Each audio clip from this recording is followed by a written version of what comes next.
tinha estas funções sociais. E, além disso, aquece, que dá sempre cheio numa altura de frio. Hoje, muitas dessas condições sociais resultam de contemporâneas perspectivas patrimoniais. Isto tem um bocado a ver com a preservação, depois vamos falar das tradições. Muitas das coisas que hoje permitem a perpetuação das tradições são de natureza nova, são novas maneiras de ver. São fatores recentes que implicam uma visão de continuidade como que refletida num espelho, apercebendo-se assim da forma como os outros o veem. Digamos, a comunidade que fazia aquelas coisas para ela durante milénios, apercebeu-se de repente que as pessoas vêm lá para vê-los fazer aquilo. E isso permitiu que eles se vejam refletidos nos outros.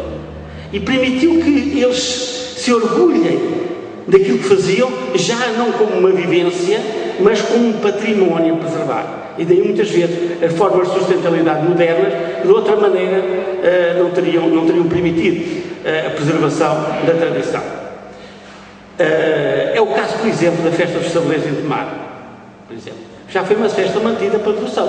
Hoje é mantida pelo orgulho em ser tomareiro. E a participação graciosa, em querer participar graciosamente de uma coisa, porque de alguma forma o espelho da comunidade, o espelho do conceito.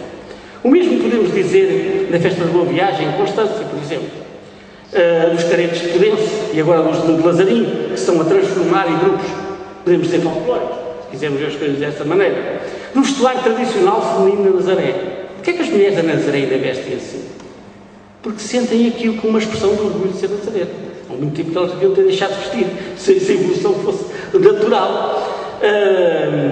Da festa dos Brujos, do Sobrado, no Conselho de Valongo, que é uma festa que acontece por São João e que eu aconselho, se tiverem a possibilidade, a visitar. Ou, por exemplo, a festa dos Flores em Campo Maior permite que aquela gente trabalhe durante meses e meses, graciosamente, para que a sua terra, na altura da festa, seja reconhecida pelos outros como uma singularidade, como uma coisa que, de facto, maravilhosa. É a expressão do orgulho comunitário, gerador de mobilizações que as funcionalidades locais, sociais ou devocionais tinham já anteriormente esvaído. Esta noção patrimonial é para muitas tradições aquilo que podemos chamar o ponto de viragem do processo de desaparecimento. É quando aquilo começa a ser aquela coisa que os indivíduos faziam antes e que não tinha jeito nenhum, para começar a dizer, olha, aquela coisa que os indivíduos até vieram cá à televisão ver. Nessa altura, passa-se a encarar aquilo de outra maneira. Há uma mobilização de cada um em relação àquilo que é a expressão da sua comunidade e criam-se condições de preservação que de outra maneira não existiam. A noção patrimonial é aqui um elemento importante e eu, para já, deixá-los-ia com esta ideia. Voltaremos depois a falar após a intervenção da doutora Rita Pronto.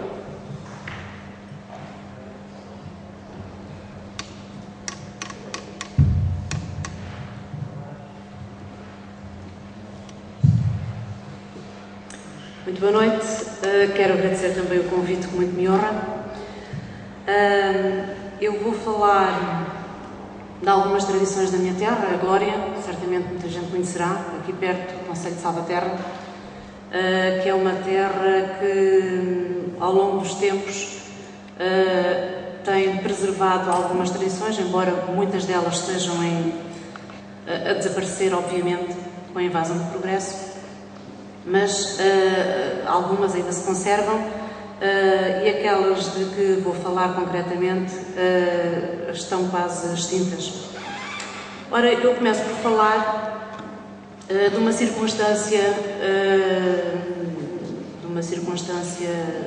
enfim, do sexo masculino, a tropa, em que as mulheres estão muito envolvidas. Em tempos que não importa aqui determinar, a Glória, implantada em plena charneca, era uma coutada fértil em caça, pelo que os seus habitantes, para sobreviverem, se dedicavam a esta atividade em detrimento da agricultura. Mas nem sempre foi assim. Segundo Alves de Dol, passo a citar, em Glória, uma aldeia do Ribatejo, passo a citar, a reis e príncipes não passou o local despercebido para suas expressões cinegéticas, e de Santarém a Salvaterra, ali vinham com grande tropel de cavalos a bater porcos monteses nos dias em que não caçavam a moirama, para que o treino constante das armas lhes desse perícia e ardor na conquista dos territórios que iam absorvendo.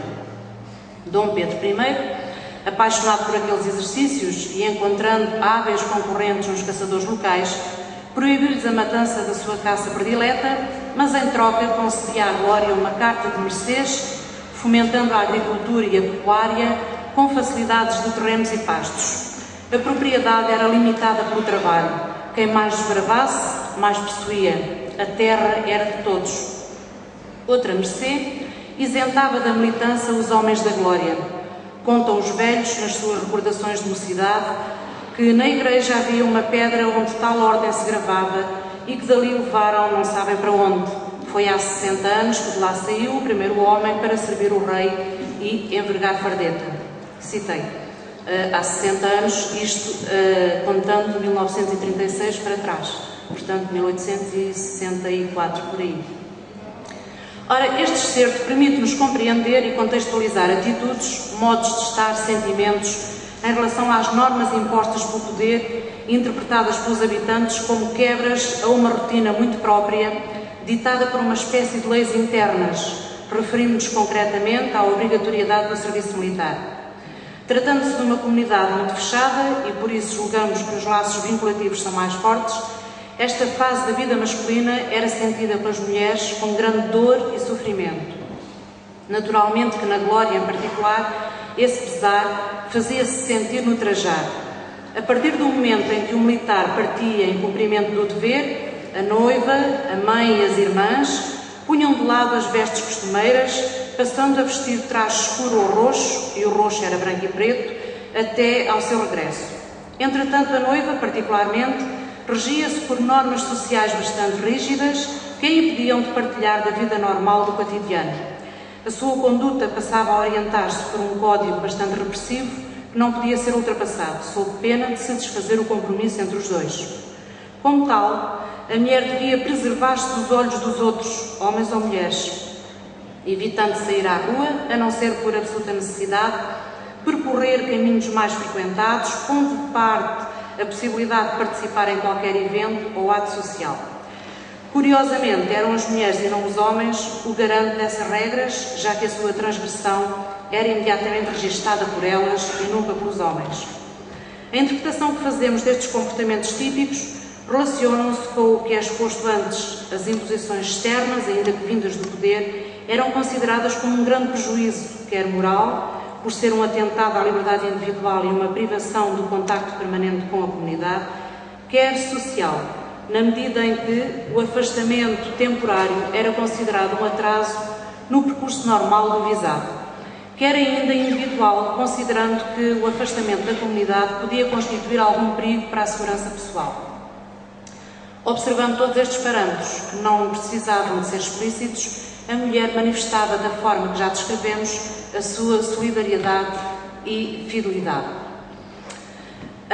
De seguida, eu descrevo um pouco a circunstância das sortes, que se relaciona com a tropa, obviamente, e passo a descrever. Por esta ordem de ideias, a ida às sortes devia ser um momento de consternação, considerando as probabilidades que estão em causa, mas o facto é que esta era uma ocasião festiva, tanto para os rapazes do sorteio como para as respectivas famílias.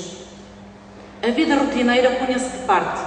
Ao longo de uma semana, os rapazes do sorteio andavam juntos, numa espécie de celebração coletiva. Andavam de taberna em taberna, pagando cigarros e copos de vinho aos presentes, sempre acompanhados de uma concertina. Percorriam as ruas da aldeia, mostrando-se ao povo, e seguiam um ritual que consistia em tomar banho numa zona aquática abundante. No dia da inspeção, estreavam um fato bonito, anéis, correntes de ouro e lenços bordados pela namorada. Consoante o resultado, os apurados traziam fita encarnada, os livres fita branca. Para os que ficavam na reserva, fita azul. Independentemente disso, as comemorações eram iguais para todos, embora para a família ficar livre fosse uma benesse. As namoradas faziam um bolo, caprichosamente, como se tratasse de um bolo de noivo, que depois se punha em exposição na casa do baile. À chegada, os rapazes faziam um grande alarido, cantavam e lançavam foguetes. À noite havia baile. Cada sorteio tinha o seu hino, letra e